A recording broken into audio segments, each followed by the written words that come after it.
wow, this episode of Swamp Thing was definitely an improvement from last episode. Although, not that the last episode was bad. I mean, the first episode was fine, but I thought that the first episode of Swamp Thing was more of a slow build. You know, the putting the chess pieces into place so they could set up the storyline and, go forward full steam ahead. And in this episode, they definitely, are going up full steam ahead. What's freshest in my mind was just, the ending. As typical with hour-long dramas of this type, action-oriented dramas, or, suspense or whatever, they save the big action bit for the end, the cliffhanger or the most dramatic point near the end of the episode where, we see Swamp Thing do Swamp Thingy type stuff. He intervenes to save the little girl, Susie. He uses his powers, his swamp, his, earth elemental powers to make the vines kill that dude. And he definitely killed him. I was wondering, how they'd make Swamp Thing the character himself, how brutal he would be. Would he be someone to beat people up and, leave them for the police to arrest, or would he actually be killing them? In this episode, I guess we got our answer. Swamp Thing's a killer. He killed that guy. He pulled him apart. Pretty graphic. Tore him apart. So yeah, definitely, horror, R-rated kind of suspense drama. And that's actually true to the comics. In, the Alan Moore Swamp Thing that I read, he would kill people when he had to, when he fought them. Some superheroes don't kill, but Swamp Thing's one of the ones who does kill when he feels like he has to. So, if people are complaining that, DC Universe or DC heroes are too violent, it's not like they are in the comics. In Swamp Thing's case, that's not true. Swamp Thing is a killer in the comics, at least sometimes. He doesn't always kill people, but I've read Swamp Thing storylines where, when he's fighting bad guys, they wind up dead. But, so that's cool. I mean, that's just how it is. And he's definitely using, his earth elemental powers. He's basically... I didn't watch Avatar The Last Airbender, but for those of you who do, he's basically an earthbender. He doesn't do rocks and stuff. Swamp Thing, as far as I don't know. Maybe sometimes they have him doing rocks and stuff. But he's basically, plants and trees. That's what he works with. And dirt. I don't know. Does Swamp Thing do rocks? Maybe he does that too. I haven't seen him do, all of Earth. The only time I've seen Swamp Thing do is leaves and plants and trees and stuff. But maybe he can manipulate rocks too. But, he used those powers here, which is cool. And I thought that when that guy was chasing Susie with the machete, there was a part when she was under, I don't know what you call that, under the dock or under that wood part. And she was in the water and under that wood, walkway, ramp or whatever. The guy stabbed his machete down. It reminded me of, Jason Voorhees, Friday the 13th. When you see someone, trying to avoid the killer and he put his machete down to menace them, to try to stab them while they're running away from him. I was like, this is like Friday the 13th. That's the first thing that popped into my head, Jason Voorhees trying to kill somebody.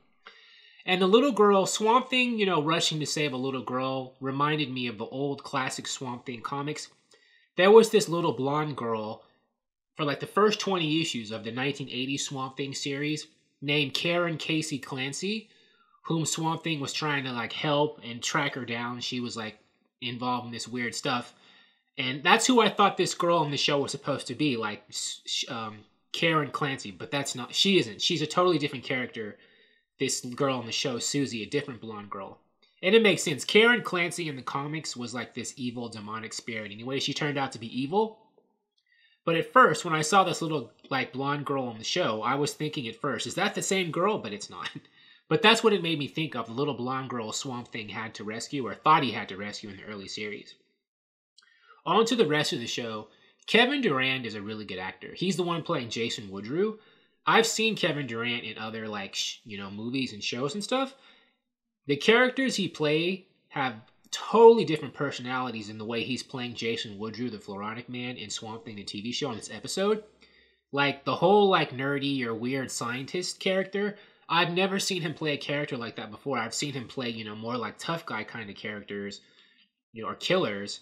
And this guy is totally different in terms of mannerisms, personality. So, Kevin Durand is really earning his money, a very talented actor. I mean, I already thought that he was, but this just kind of cemented it by seeing him play someone very different from the other people I've seen him play.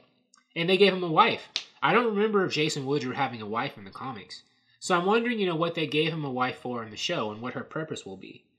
Because I don't think they would just add that character for nothing. So, I'm very intrigued as to what him being a married scientist, if they're really married, you know, how that's going to play into the rest of the show and in his with his character to begin with. Although I could be wrong. I haven't read every single Jason Woodrue appearance in the comics. Did he have a wife at one time? I never thought that he did. So I was like, that's interesting. And as many of us expected, Avery Sunderland is the man behind the chemical dumpings. I think in the first episode it was unclear. He just showed up as this rich, guy in town, involved in all this stuff. And I was thinking he probably had something to do with the chemical dumpings. Or maybe they would surprise us and it would be somebody else involved in the chemical dumpings and he wouldn't have anything to do with that. But, as many of us as expected, this latest episode confirms it. Avery Sunderland is behind, the like accelerant being dumped into the swamp that Jason Woodrue was hired to help him develop. So, since Jason Woodrue and Avery Sunderland are both Swamp Thing villains in the comics, they're making them Swamp Thing villains in the show and tying them together, which works. And they were working together in the comics at one point to menace Swamp Thing. And they'll probably do some version of that for the show. Just in general, though, I really like how the show Swamp Thing, among all the different DC Universe shows, is the one that's most like a soap opera. And I say that in a good way. It's like, is it Swamp Thing or is it One Life to Live or Days of Our Lives? Only because there's all these different characters in this town who have these different relationships and dynamics with each other, and that causes drama, and they have all this history, which is kind of like how soap operas and daytime dramas go and nighttime dramas go a lot of times. You have these people who live in this one space, and they have all these different relationships that go back years and all that kind of stuff, but there's drama and friction and tension.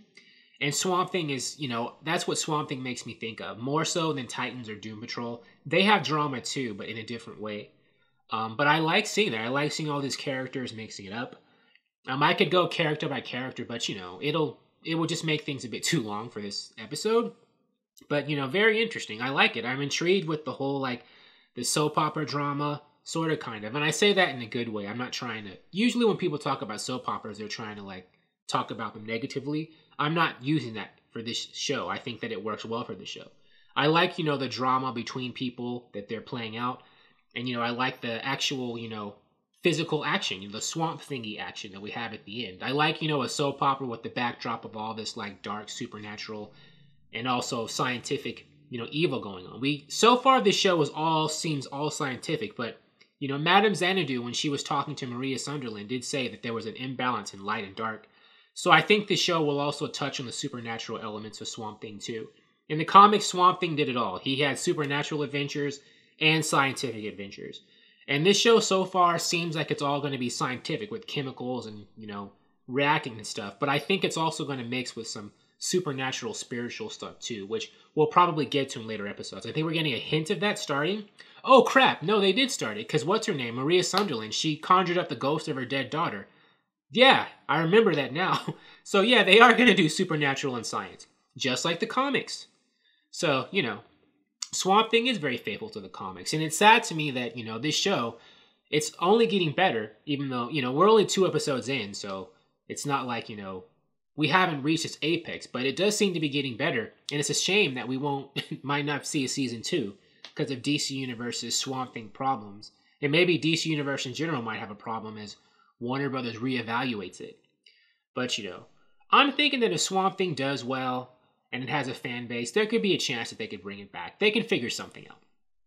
Thank you for watching. If you like this video, please like it on YouTube and subscribe to the channel because I appreciate your viewership, and I'll talk to you soon. Bye.